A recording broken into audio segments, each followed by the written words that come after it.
ನಮಸ್ಕಾರ ಸ್ನೇಹಿತರೆ. ಹುಣಸೆ ಮರದ ಹೆಸರು ಯಾರಿಗೂ ಕೂಡ ಹೊಸದಲ್ಲ. ಇದು 99% ಎಲ್ಲರೂ ಕೂಡ ನೋಡಿರ್ತೀರಿ. ಯಾಕಂದ್ರೆ ಇದು ಹಳ್ಳಿಗಳಲ್ಲಿ, ನಗರಗಳಲ್ಲಿ ಎಲ್ಲಾ ಕಡೆ ಕೂಡ ಬೆಳೆದಿರುತ್ತದೆ. ಈ ವಿಡಿಯೋದಲ್ಲಿ ಹುಣಸೆ ಮರದ ಬಗ್ಗೆ ಕೆಲವು ಆಶ್ಚರ್ಯಕರವಾದ ವಿಷಯಗಳನ್ನು ತಿಳಿಸಿಕೊಡ್ತೀನಿ. ಈ ವಿಷಯಗಳು ಖಂಡಿತ ನಿಮಗೆ ಅಚ್ಚರಿ ಮೂಡಿಸುತ್ತದೆ. ಆದರೆ ಅದಕ್ಕೂ ಮುಂಚೆ ನೀವಿನ್ನೂ ನಮ್ಮ ಚಾನೆಲ್ ಅನ್ನು ಸಬ್ಸ್ಕ್ರೈಬ್ ಮಾಡ್ಕೊಂಡಿಲ್ಲ ಅಂದ್ರೆ ಖಂಡಿತ ಈಗಲೇ ಸಬ್ಸ್ಕ್ರೈಬ್ ಮಾಡ್ಕೊಳ್ಳಿ. ಹಾಗೆ ಈ ವಿಡಿಯೋ ಇಷ್ಟ ಆದ್ರೆ ಮರೀದೆ ಒಂದು ಲೈಕ್ ಕೊಡಿ. ಸ್ನೇಹಿತರೆ, ನಾವೀಗ ಹುಣಸೆ ಎಲೆ ಚಿಗುರಿನ ಬಗ್ಗೆ ಮಾತನಾಡೋಣ. ಹುಣಸೆ ಚಿಗುರಿನಿಂದ ಟೀ, ಪಲ್ಯ, ತೊಕ್ಕು, ದಾಲ್, ಚಟ್ನಿ ಹೀಗೆ ಎಷ್ಟೋ ಬಗೆ ಬಗೆಯಾದ ಅಡುಗೆಗಳನ್ನು ತಯಾರಿಸಿ ತಿನ್ನುತ್ತಾರೆ. ಇದು ಹುಳಿಯಾಗಿ ಇರೋದ್ರಿಂದ ರುಚಿ ಚೆನ್ನಾಗಿರುತ್ತೆ ಅಂತ ಮಾತ್ರ ಜನರಿಗೆ ಗೊತ್ತು. ಆದ್ರೆ ಇದರಿಂದ ಸಿಗುವಂತಹ ಆರೋಗ್ಯ ಪ್ರಯೋಜನಗಳ ಬಗ್ಗೆ ತುಂಬಾ ಜನರಿಗೆ ಗೊತ್ತಿಲ್ಲ. ಇದರ ಬಗ್ಗೆ ತಿಳಿದ್ರೆ ಹುಳಿ ಇಷ್ಟ ಆಗದೆ ಇರೋರು ಕೂಡ ಇದನ್ನ ತುಂಬಾ ಇಷ್ಟಪಟ್ಟು ತಿನ್ನೋಕೆ ಶುರು ಮಾಡ್ತಾರೆ. ಹಿಂದಿನ ಕಾಲದಲ್ಲಿ ಜನರು ಹುಣಸೆ ಚಿಗುರುಗಳನ್ನ ತಂದು ಅದನ್ನ ಅರ್ಧಂಬರ್ಧ ಕುಟ್ಟಿ ತೆಳ್ಳಗೆ ನಿಪ್ಪಟ್ಟು ಅಥವಾ ವಡೆಗಳ ಆಕಾರದಲ್ಲಿ ತಟ್ಟಿ ಅದನ್ನ ಒಣಗಿಸಿ ಡಬ್ಬಿಯಲ್ಲಿ ತುಂಬಿಟ್ಕೊಳ್ತಾ ಇದ್ರು. ಅದನ್ನು ಹುಣಸೆ ಹಣ್ಣಿನ ಬದಲಾಗಿ ಹುಳಿಗಳಲ್ಲಿ, ಸಾರುಗಳಲ್ಲಿ, ಚಟ್ನಿಗಳಲ್ಲಿ ಉಪಯೋಗಿಸ್ತಾ ಇದ್ರು.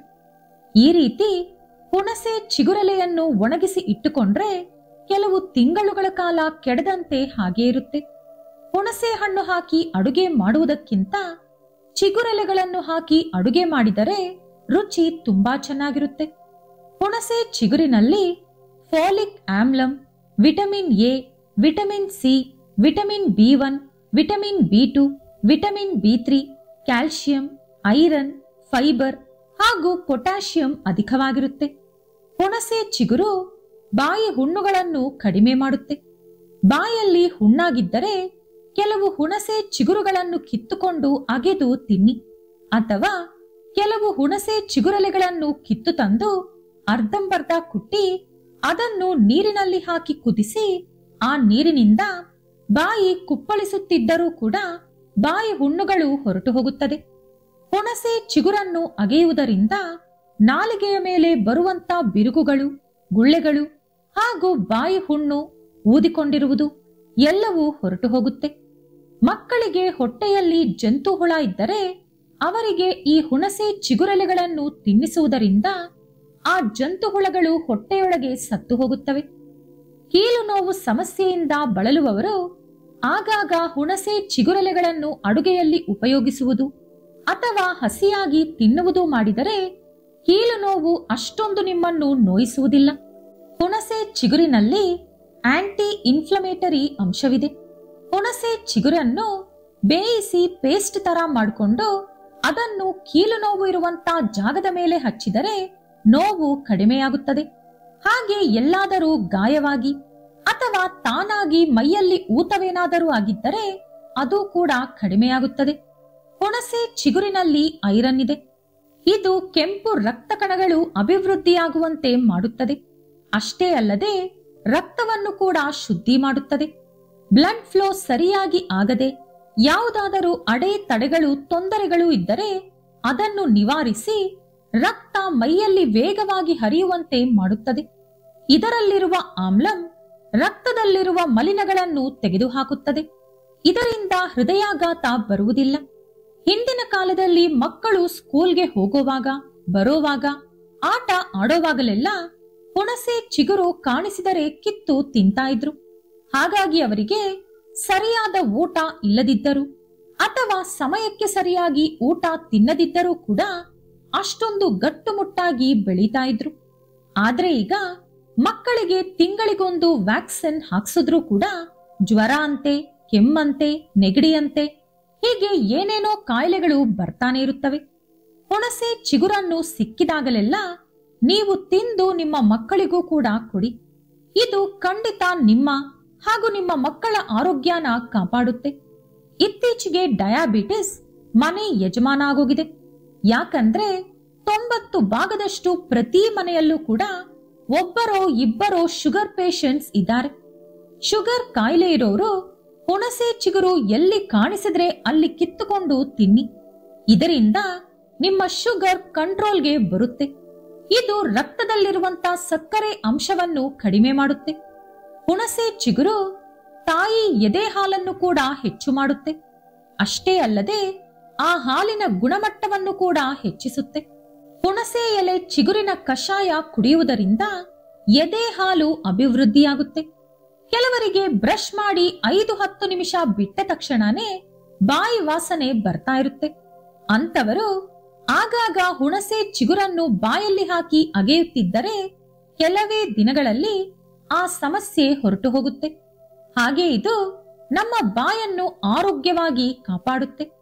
ಹುಣಸೆ ಚಿಗುರಿನ ಕಷಾಯ ಕುಡಿಯುತ್ತಿದ್ದರೆ ಕೆಮ್ಮು, ಶೀತ ಹಾಗೂ ತಲೆನೋವು ಕಡಿಮೆಯಾಗುತ್ತದೆ.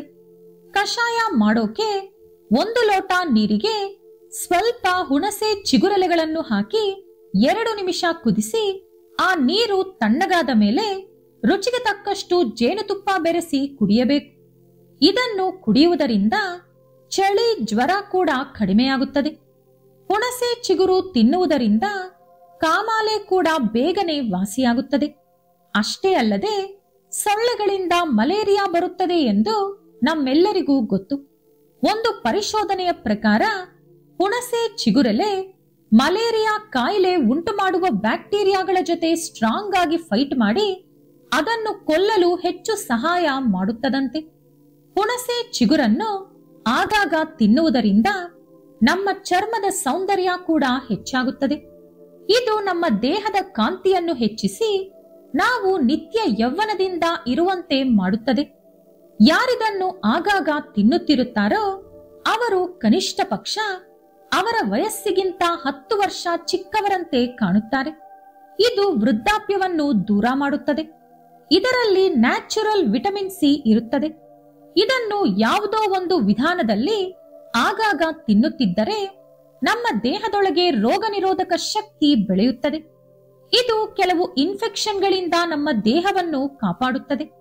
ನಮಗೆ ಬೇಸಿಗೆಯಲ್ಲಿ ಕೆಲವು ಇನ್ಫೆಕ್ಷನ್ಗಳು, ಚಳಿಗಾಲದಲ್ಲಿ ಕೆಲವು ಇನ್ಫೆಕ್ಷನ್ಗಳು, ಮಳೆಗಾಲದಲ್ಲಿ ಕೆಲವು ಇನ್ಫೆಕ್ಷನ್ಗಳು, ಹೀಗೆ ಸೀಸನ್ ಪ್ರಕಾರ ಇನ್ಫೆಕ್ಷನ್ಗಳು ಬರ್ತಾ ಇರ್ತವೆ. ಆದರೆ ಹುಣಸೆ ಚಿಗುರೆಲೆಯನ್ನು ತಿನ್ನುವುದರಿಂದ ಈ ಸೀಸನಲ್ ಇನ್ಫೆಕ್ಷನ್ ಬರದಂತೆ ತಡೆಯಬಹುದು. ಇನ್ಫೆಕ್ಷನ್ಗಳು ನಮ್ಮ ದೇಹದೊಳಗೆ ಪ್ರವೇಶಿಸದಂತೆ ಈ ಹುಣಸೆ ಚಿಗುರು ಒಬ್ಬ ಸೈನಿಕನಂತೆ ಅದನ್ನು ತಡೆಯುತ್ತದೆ. ಇದರಲ್ಲಿರುವ ಪೋಷಕಾಂಶಗಳು ನಮ್ಮ ಜೀರ್ಣಕ್ರಿಯೆಯನ್ನು ಹೆಚ್ಚು ಮಾಡಿ ನಮ್ಮ ತೂಕವನ್ನು ಕಡಿಮೆ ಮಾಡಲು ಉಪಯೋಗವಾಗುತ್ತದೆ. ತೂಕ ಇಳಿಸಿಕೊಳ್ಳಬೇಕು ಅನ್ನುವವರು ಆಗಾಗ ಹುಣಸೆ ಚಿಗುರೆಲೆಯನ್ನು ತಿನ್ನುತ್ತಿರಿ. ಇದರಲ್ಲಿರುವಂತಹ ಪವರ್ಫುಲ್ ಆಂಟಿ ಆಕ್ಸಿಡೆಂಟ್ ನಮ್ಮ ದೇಹದಲ್ಲಿರುವ ಮಲಿನಗಳು ಮತ್ತು ಫ್ರೀ ರಾಡಿಕಲ್ಸ್ಗಳನ್ನು ಹೊರಗೆ ಕಳಿಸಿ ಕ್ಯಾನ್ಸರ್ನಂತಹ ಮಾರಣಾಂತಿಕ ಕಾಯಿಲೆಗಳು ಬರದಂತೆ ತಡೆಯುತ್ತದೆ. ಇತ್ತೀಚಿನ ದಿನಗಳಲ್ಲಿ ಒತ್ತಡದಿಂದ ಕೂಡಿರುವ ಕೆಲಸಗಳಿಂದ ಹೈ ಬಿಪಿ ಎಲ್ಲರಿಗೂ ಸರ್ವೇ ಸಾಮಾನ್ಯ ಆಗಿದೆ. ಹುಣಸೆ ಚಿಗುರೆಲೆಯನ್ನು ತಿನ್ನುವುದರಿಂದ ಬಿಪಿ ನಾರ್ಮಲ್ ಆಗುತ್ತೆ. ಮಹಿಳೆಯರಿಗೆ ಮುಟ್ಟಿನ ಸಮಸ್ಯೆ ಇದ್ದರೆ ಹುಣಸೆ ಚಿಗುರೆಲೆಯನ್ನು ಅರೆದು ಅದರಿಂದ ಬಂದ ರಸವನ್ನು ಪ್ರತಿದಿನ 1 ಚಮಚ ಕುಡಿಯುತ್ತಿದ್ದರೆ ಸರಿ ಹೋಗುತ್ತದೆ. ಹುಣಸೆ ಚಿಗುರಿನಲ್ಲಿ ಆಂಟಿಸೆಪ್ಟಿಕ್ ಗುಣ ಇದೆ. ಹುಣಸೆ ಚಿಗುರೆಲೆಯಿಂದ ರಸ ತೆಗೆದು ಅದನ್ನು ಗಾಯಗಳ ಮೇಲೆ ಹಚ್ಚಿದರೆ ಆ ಗಾಯ ಬೇಗನೆ ವಾಸಿಯಾಗುತ್ತೆ. ಇದು ಗಾಯಗಳನ್ನು ತುಂಬಾ ದಿನ ಹಾಗೆ ಇರಿಸುವಂತ ಬ್ಯಾಕ್ಟೀರಿಯಾಗಳನ್ನು ಕೊಂದು ಆ ಜಾಗದಲ್ಲಿ ಹೊಸ ಕಣಗಳು ಬೇಗನೆ ಉತ್ಪತ್ತಿಯಾಗುವಂತೆ ಮಾಡುತ್ತದೆ. ಹುಣಸೆ ಚಿಗುರೆಲೆ ನಮ್ಮ ದೇಹದಲ್ಲಿರುವ ಕೆಟ್ಟ ಕೊಲೆಸ್ಟ್ರಾಲ್ ಅನ್ನು ಹೊರಗೆ ತಳ್ಳಿ ಒಳ್ಳೆ ಕೊಲೆಸ್ಟ್ರಾಲ್ ಅನ್ನು ಒಳಗೆ ಸೇರಿಸುತ್ತದೆ. ಹುಣಸೆ ಚಿಗುರನ್ನು ತಿನ್ನುವುದರಿಂದ ಪುರುಷರ ಪುರುಷಾಂಗದ ನರಗಳಿಗೆ ಶಕ್ತಿ ಬರುತ್ತದೆ. ಪುರುಷಾಂಗದಲ್ಲಿ ರಕ್ತ ಪ್ರವಾಹ ಹೆಚ್ಚು ಮಾಡಿ ಶೃಂಗಾರ ಬಯಕೆಯನ್ನು ಅವರಲ್ಲಿ ಹೆಚ್ಚಿಸುತ್ತದೆ. ಶೃಂಗಾರ ಸಮಸ್ಯೆ ಇರುವವರು ಪ್ರತಿದಿನ ಹುಣಸೆ ಚಿಗುರೆಲೆಯನ್ನು ಮಿತವಾಗಿ ತಿಂದರೆ ಒಳ್ಳೆಯದು. ನೋಡಿದ್ರಲ್ಲ ಸ್ನೇಹಿತರೆ, ಎಲ್ಲೋ ಮೂಲೆಯಲ್ಲಿ ಕಸ ಹಾಕೋ ಜಾಗದಲ್ಲಿ ಬೆಳೆದಿರುವಂತಹ ಹುಣಸೆ ಮರದಲ್ಲೂ ಕೂಡ ಎಷ್ಟೊಂದು ಉಪಯೋಗ, ಆರೋಗ್ಯ ಪ್ರಯೋಜನ ಇದೆ ಅಂತ ಗೊತ್ತಾಯ್ತಲ್ವಾ? ಪ್ರಕೃತಿಯಲ್ಲಿ ಸಿಗುವಂತಹ ಇಂಥ ಅಮೃತಗಳನ್ನು ಸರಿಯಾಗಿ ಬಳಸ್ಕೊಂಡ್ರೆ ನಾವು ಸಾಯೋವರೆಗೂ ಆರೋಗ್ಯವಾಗಿ, ಯಾವ ನೋವು ಇಲ್ಲದೆ ಕಾಯಿಲೆ ಇಲ್ಲದೆ, ಯಾರ ಮೇಲೂ ಆಧಾರ ಪಡದೆ, ಯಾರ ಸಹಾಯ ಬೇಡದೆ ಗಟ್ಟು ಮುಟ್ಟಾಗಿ ಬದುಕಬಹುದು. ಈ ವಿಡಿಯೋ ನಿಮಗೆ ಇಷ್ಟ ಆದ್ರೆ ಲೈಕ್ ಮಾಡಿ, ಶೇರ್ ಮಾಡಿ. ಇಂತಹ ಹೆಚ್ಚಿನ ಉತ್ತಮ ಮಾಹಿತಿಗಳಿಗಾಗಿ ತಪ್ಪದೇ ನಮ್ಮ ಚಾನೆಲ್ ಅನ್ನು ಸಬ್ಸ್ಕ್ರೈಬ್ ಮಾಡ್ಕೊಳ್ಳಿ. ನಾಳೆ ಮತ್ತೊಂದು ವಿಡಿಯೋದೊಂದಿಗೆ ಪುನಃ ಭೇಟಿಯಾಗೋಣ. ಧನ್ಯವಾದಗಳು.